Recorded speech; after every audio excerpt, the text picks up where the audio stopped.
Isang masagana at mapagpalang araw po sa ating lahat, mga kawaki.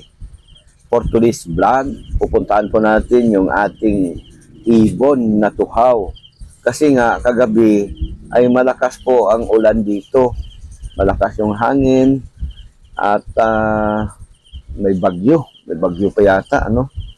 Kaya puntahan natin ngayon, kumustahin kasi yung itlog noon ay naka-open lang, ano? At parang nakapatong lang sa sanga. So, titingnan natin kung okay, kung nandoon pa, ano? So, shout out sa inyong lahat.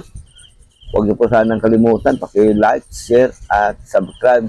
Ito po yung ating channel na ito. Puntahan na natin, mga kawaki. Wikwi, wakwa, wakiwa,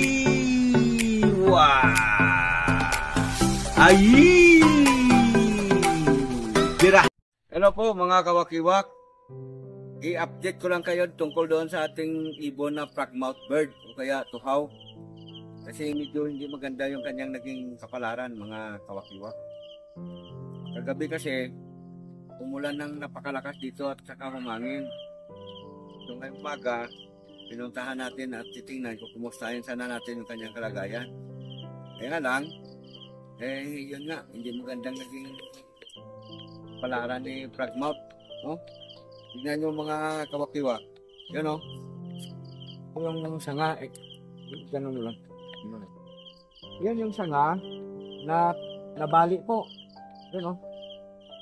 Balik na lang yan. Yan.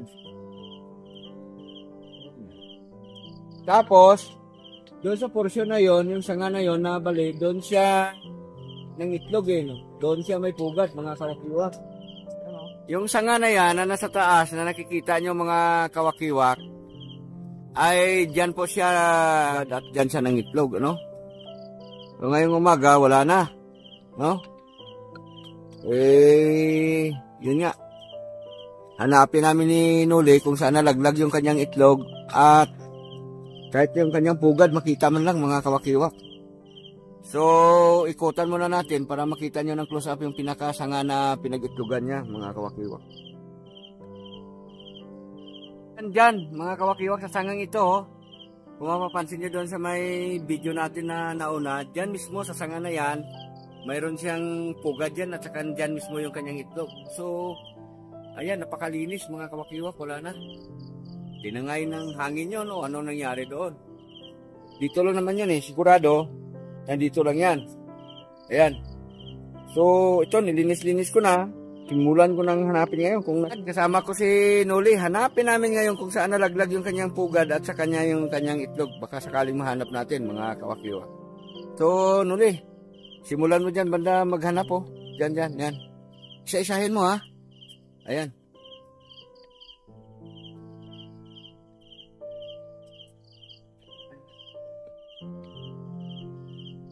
Dito kaya.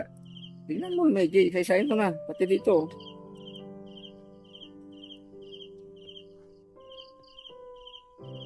Ayan.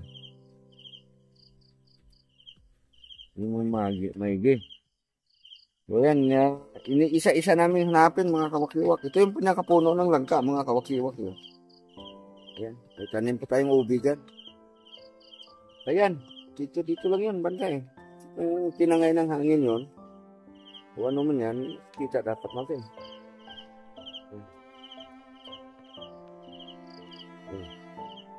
Dito Nuli, hanapin mo rito, banda. Isa-isahin mo nga. Itlog mo lang sana, makita natin. Ito.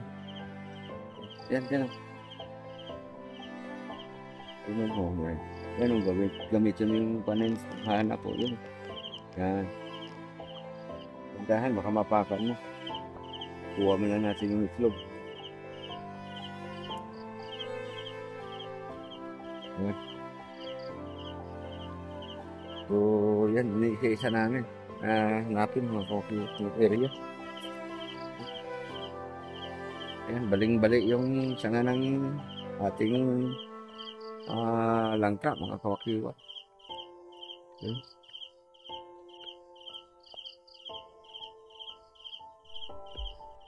Yan, dyan banda, sa baba, Nuli. Tingnan mo dyan. Baka gumulong na yung kanyang itlog dyan. Kahit napugad man lang, makita natin.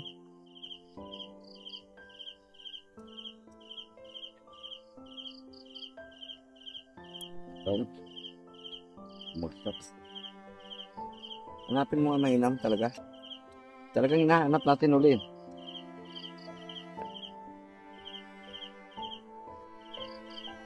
Dapat yung malaki-laki rin ang pugad doon eh. Ito paano, pugad mo na, makita natin. Diyan banda, diyan hanapin mo dyan sa ilalim mo. Huwag biglain dahil baka mabasag kung makita natin ito.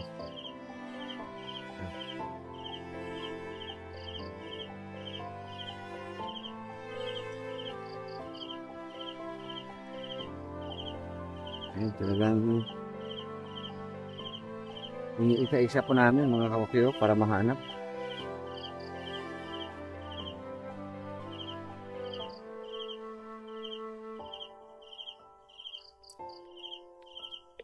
Yan dito banda oh.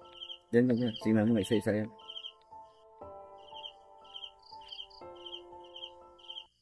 So kung mahulog siya mga kawakiwak, ito yung pugad, ay dapat, lalo na yung itlog, hindi mo basta-basta mailipad ng hangin yun eh. Dapat dito makikita natin. Yan. Kung basag man yan o ano man yan, dapat makikita natin. Okay. Natin mo ulit.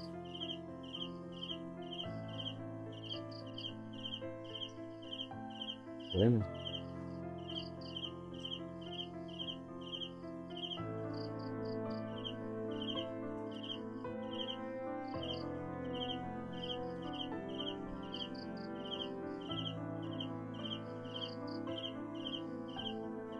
Ayan, naisip natin mga kapatid.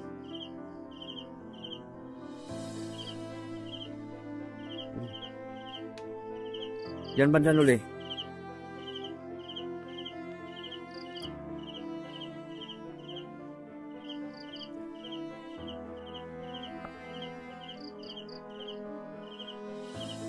Ayan, bado. Eh, sana. Paano kasi ito, tuyo.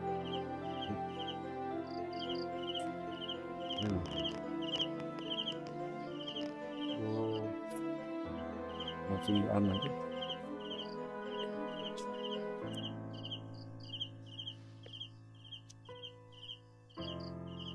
Luya yan, mga kawakiwak. Yung mga sanin pwede itong luya. Yung bansot, mga kawakiwak. Masyado ng damuhan kasi. Nakita mo ba dyan?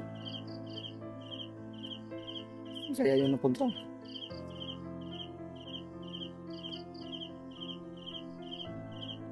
Ugat. Yung. Dari makikita.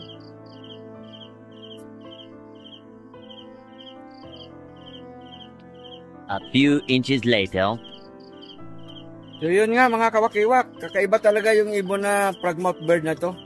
Isipin mo, nagigit na kami dito halos isang oras na naghahanap ng kanyang itlog sa kanyang pugad. Hindi talaga namin makita, ano? Kahit na bakas mo lang sana ng pugad, ano? At ng kanyang itlog, yung kanyang itlog mababasag. Yung kanyang pugad naman malalaglag dito sa, ano yan? Sa ilalim. Pero wala kaming makita mga kawakiwak. Ang ibig sabihin, may kakaiba talaga sa ibon na ito mga kawakiwak. No? Sipin mo, kahit pugad, kahit yung kanyang itlog, pag nawala na doon sa posisyon o sa kanyang pinangmugaran, ay hindi mo rin talaga siya basta-basta pala makikita mga kawakiwak. Oo. So yun lang talaga, isa sa napatunayan ko ngayon na sa ganitong sitwasyon na kahit pala itlog niya at saka yung kanyang pugad, hindi mo pala basta-basta makikita. Sa katunayan, na galugad na namin lahat ito. Nilinis pa namin at saka tiningnan namin ng isa-isa mga kawakiwak. Grabe, wala talaga.